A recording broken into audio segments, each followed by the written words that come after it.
Welcome to everyone. आज हम देखते हैं 12th क्लास के फर्स्ट लेक्चर जिसका नाम था इलेक्ट्रिक फील्ड, उसका आज सेकंड लेक्चर है। अपन ने फर्स्ट लेक्चर के अंदर देखा था आवेश क्या होता है, आवेश का मात्रक क्या होता है, एक कूलम आवेश कितना होता है। ठीक है, उसके बाद अपना जो नेक्स्ट लेक्चर है वो क्या है, वो कहता है कि आवेशों के आधार पर पदार्थ कितने प्रकार के होते हैं। ठीक है,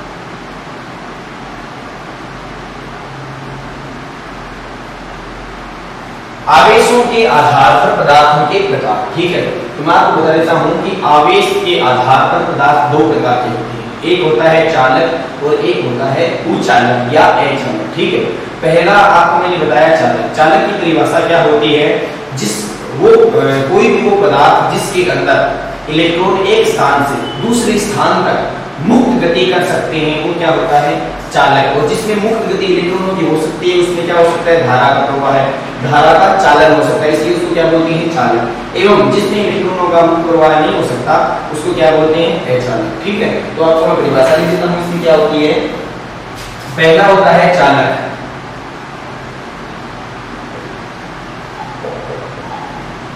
ठीक है, चालक की परिभाषा है वे पदार्थ जिनमें इलेक्ट्रॉन एक स्थान से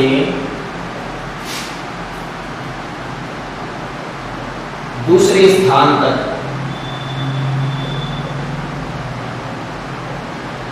मुक्त गति कर सकते हैं, मुक्त गति कर सकते हो, चालक पदार्थ कहलाते हैं। क्या कहलाते हैं, चालक।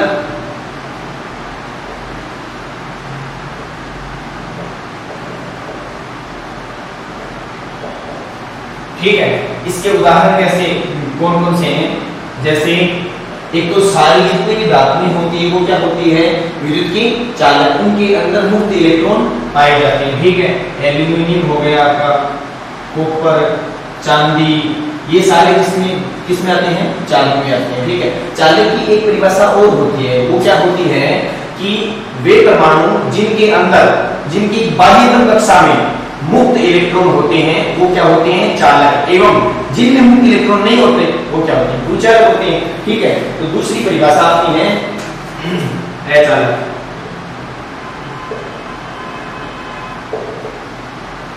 ठीक है, वे पदार्थ जिनमें इलेक्ट्रॉन एक स्थान से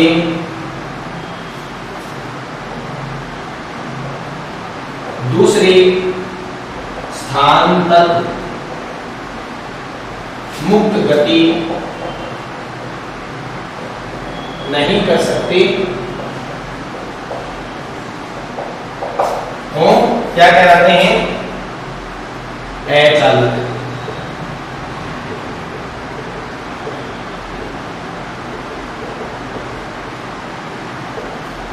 जैसे कांच, रबर, प्लास्टिक आदि। ठीक है, जिन परमाणुओं के बाह्यतम कक्षा में मुक्त इलेक्ट्रॉन नहीं होते वो सभी उचालक पदार्थ होते हैं या फिर अचालक पदार्थ होते हैं। ठीक है, तो आप आवेशों के आधार पर जो पदार्थों के दो प्रकार हैं, चालक एवं अचालक, उनकी परिभाषा लिख लीजिए। ठीक है,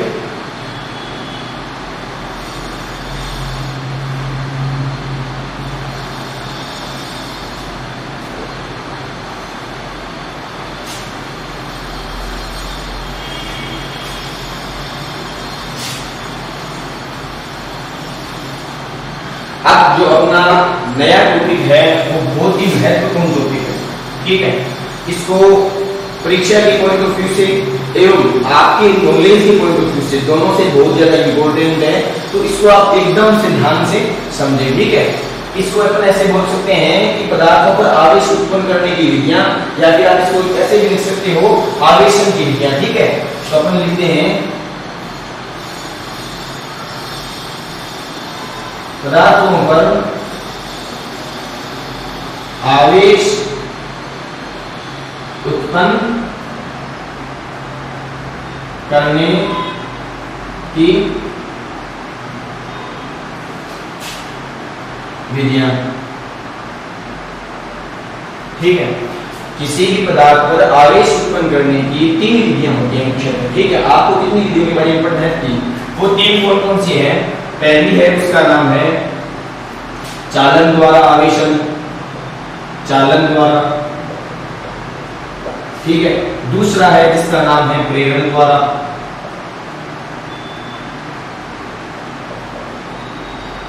और जो तीसरा है जो मुख्य इंपोर्टेंट होता है उसका नाम है घर्षण द्वारा। ठीक है, किसी वस्तु पर चालन द्वारा आवेश उत्पन्न करना, प्रेरण द्वारा आवेश उत्पन्न करना और घर्षण द्वारा आवेश उत्पन्न करना। ठीक है, पहली हेडिंग अपन लेते हैं चालन द्वारा आवेशन।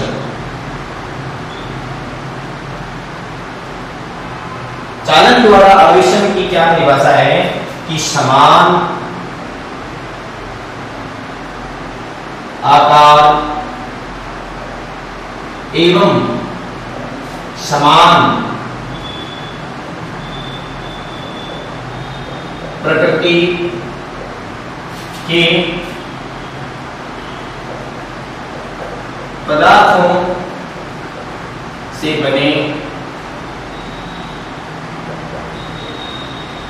चालकों को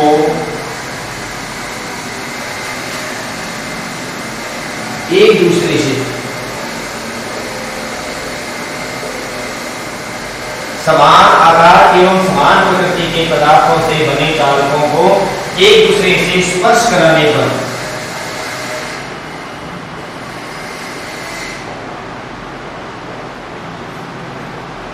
दोनों चालकों पर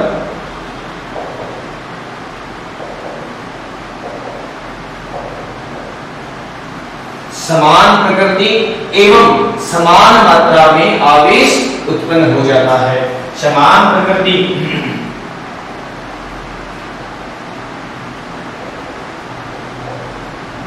एवं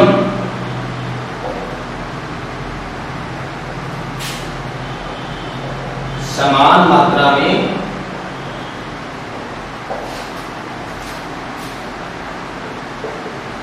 आवेश उत्पन्न हो जाता है।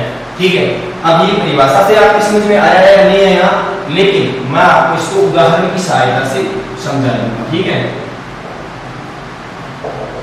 फॉर एग्जाम्पल आप देखिए, इसमें बताया गया है कि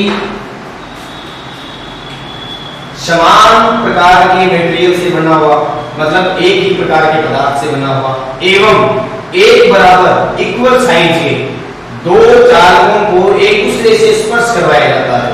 तो अगर ये चालक इस पर आवेश है या फिर इस पर आवेश है, दोनों में से या तो एक पर आवेश है या फिर इन दोनों पर उपस्थित आवेश है, तो इन दोनों को जब एक दूसरे से स्पर्श करवाया जाता है तब इनके ऊपर समान प्रकृति का एवं समान मात्रा में आवेश उत्पन्न हो जाता है।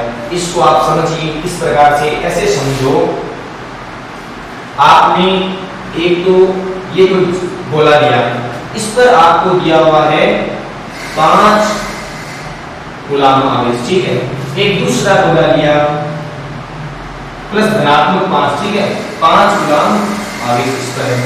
ठीक है, जब आप इन दोनों वस्तुओं को एक दूसरे से स्पर्श करवाते हो, एक दूसरे से स्पर्श करवाते हो, तब आपसे पूछा है कि इन पर आवेश का मान कितना होगा। तब आपको क्या करना है, इन दोनों पर जो आवेश है उसको जोड़िए, 5 + 5 बटे उसमें 2 का भाग दे दीजिए, दोनों को बराबर बराबर भाग दिया जाएगा। 5 + 5 10/2 मतलब दोनों के पास 5 आ गए।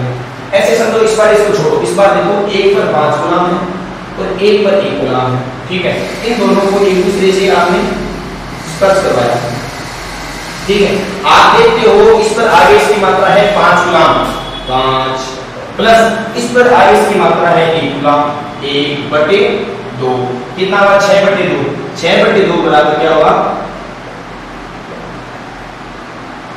3, ठीक है। तो अब जब इनको आप स्पर्श करवा दोगे उस समय इन पर जो उपस्थित आवेश होगा उसकी मात्रा होगी 3 गुना, ठीक है। ऐसे ही एक एग्जांपल और लीजिए आप।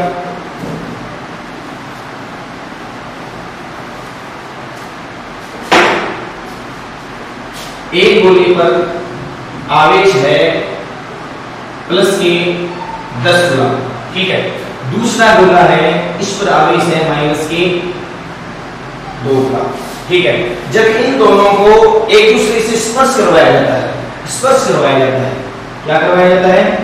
स्पर्श करवाया जाता है। तब बोला है कि स्पर्श करवा करके इन दोनों को अलग कर दीजिए। अब इन पर कितना आवेश आएगा?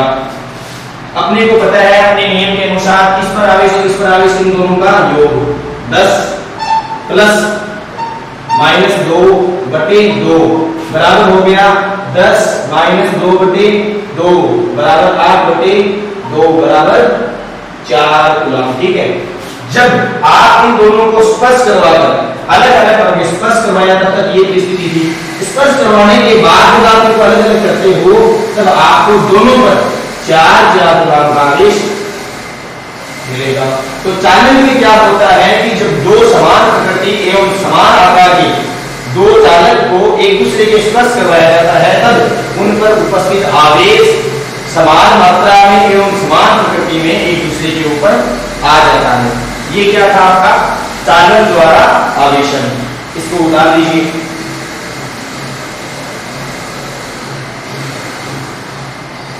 साथ में इसका एक फॉर्मूला लिख देना कि Q1 प्लस Q2 बटे 2 और इसके इक्वल में जो Q आ रहा है वो दोनों पर बराबर बराबर हिस्सों में डिवाइड हो जाएगा, ठीक है।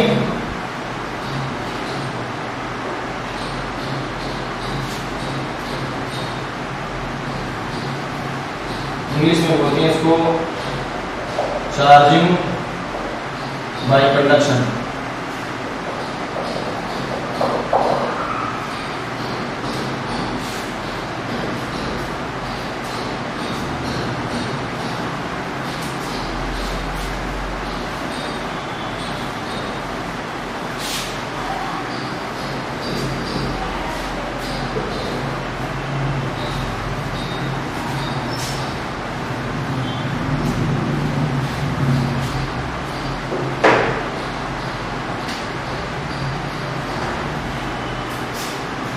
दूसरा जो है उसका नाम है प्रेरण द्वारा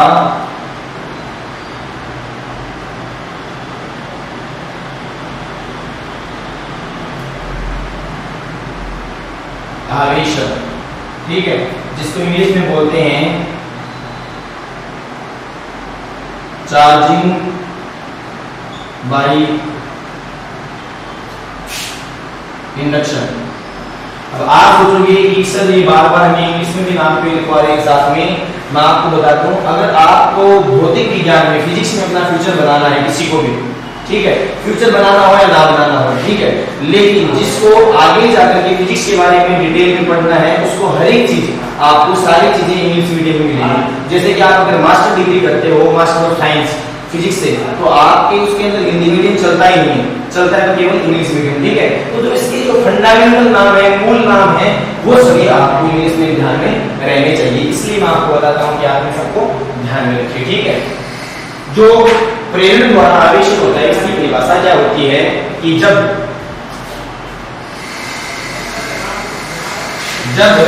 एक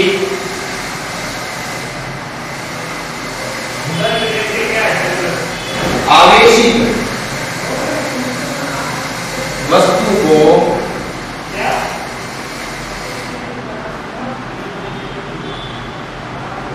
दूसरी अनावेशित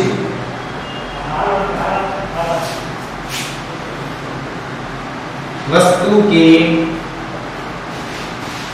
समीप ले जाया जाता है।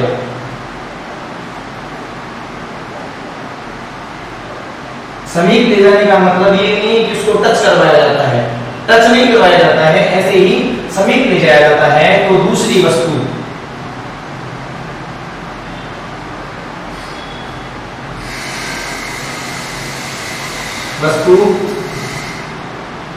स्वतः आवेशित हो जाती है। ठीक है, जब एक आवेशित वस्तु को दूसरी अनावेशित वस्तु के समीप ले जाया जाता है तो दूसरी वस्तु स्वतः ही आवेशित हो जाती है। एक बात, जो आवेशित वस्तु होती है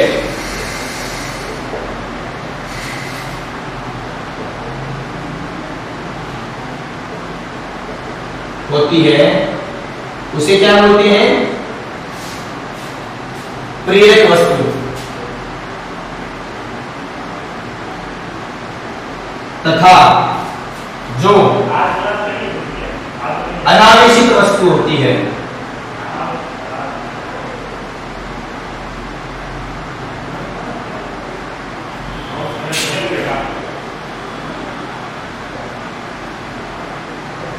उसे प्रेरित वस्तु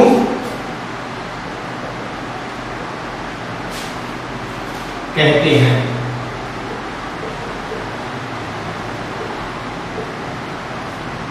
जब एक आवेशित वस्तु को दूसरी अनावेशित वस्तु के समीप ले जाया जाता है तो दूसरी अनावेशित वस्तु भी आवेशित हो जाती है एवं जो वस्तु आवेशित होती है उसको प्रेरक कहते हैं एवं जिस पर आवेश उत्पन्न करना होता है उसको प्रेरित कहते हैं। ठीक है, अब आपकी परिभाषा उतार लें खोज करके और उसके बाद में मैं आपको इसको डिटेल में समझाता हूं। ठीक है, उतार लीजिए, खोज कीजिए और इसको उतार लीजिए।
हमने परिभाषा में क्या बोला कि किसी अनावेशित वस्तु के पास आवेशित वस्तु ले जाने पर उस वस्तु पर आवेश उत्पन्न हो जाता है। वो किस प्रकार होता है आप समझिए कि ये उच्चारक स्ट्रिंग है, ये उदासीन वस्तु है। उदासीन वस्तु मतलब ऐसा नहीं है कि इस पर कोई भी आवेश है नहीं। उदासीन वस्तु कौन सी होती है? ये एक वस्तु है, ये उदासीन अवस्था में है। इसका मतलब ये नहीं कि इस पर कोई आवेश है ही नहीं, ऐसा नहीं होता है। इसके ऊपर जितने धनात्मक आवेश हैं उतने ही ऋणात्मक आवेश हैं, तो आवेशों की जो तुलना है वो समान है। ठीक है, जितने धनात्मक है उतने ही ऋणात्मक है, इस वजह से यह उदासीन वस्तु है। ठीक है, तो इसमें क्या बताया गया है आपको कि जब आप एक आवेशित वस्तु को अनावेशित वस्तु पर ले जाते हैं तब उदासीन वस्तु है उस पर आवेश उत्पन्न हो जाता है। वो किस प्रकार उत्पन्न होता है आप देखिए, ये तो आपकी जो आवेशित वस्तु है वो वैसी की वैसी रही। ठीक है, इस वस्तु में अपन को पता है, अपन ने पढ़ा है कि समान प्रकृति के आवेश एक दूसरे को प्रतिकर्षित करते हैं एवं विपरीत प्रकृति के आवेश एक दूसरे को आकर्षित करते हैं। इसमें जितने धनात्मक आवेश हैं, ऐसे समझो 5 धनात्मक आवेश, 4 धनात्मक आवेश, 4 ऋणात्मक आवेश, इसमें भी 4 धनात्मक और 4 ऋणात्मक आवेश। ठीक है, अब होता क्या है कि ये धनात्मक वस्तु जब इसके पास लाई जाती है तब इसके अंदर उपस्थित धनात्मक आवेशों पर ये वस्तु प्रतिकर्षण बल लगाएगी, उनको आगे की तरफ धकेलेगी, ठीक है। और जो ऋणात्मक आवेश है वो इसकी तरफ आने की कोशिश करेंगे। तो आपने स्पर्श भी नहीं करवाया, ठीक है, और ये क्या कर रही है, अपनी और अपने आवेश को भी करेक्ट कर रही है, ठीक है। तो ये प्रेरण जो शब्द है वो इसी से बना है, ठीक है। तो अब आप क्या देखते हो कि ये कुचालक स्टैंड रही दोनों,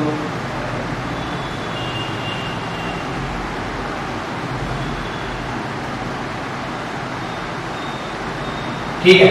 इसके नजदीक कौन से आवेश आ जाते हैं, ऋणात्मक आवेश, क्यों, क्योंकि धनात्मक है, ये विपरीत प्रकृति आवेश को अपनी ओर आकर्षित करेगा। एवं इसमें जो धनात्मक आवेश है इनमें वो कहां चले जाएंगे, उसकी दूसरी साइड में,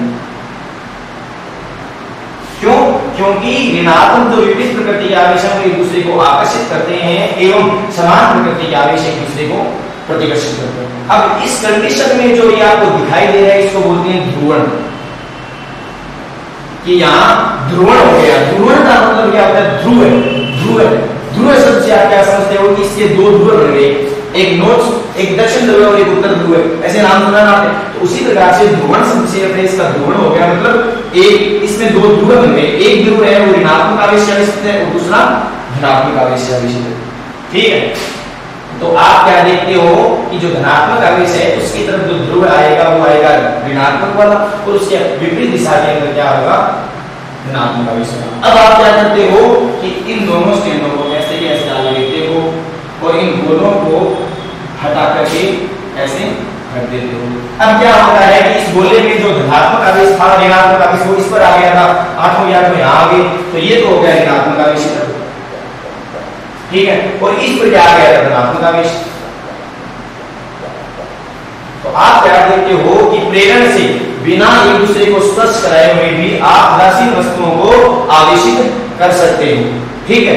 इस पर जो आवेश होता है इसको Q बोलते हैं एवं जो इस पर आने वाला आवेश होता है इसको Q डैश बोलते हैं। इसका जो सूत्र होता है वो कुछ इस प्रकार होता है, Q बराबर Q डैश 1 - 1 K, ठीक है। और K को बोलते हैं पैरावैद्युतांक,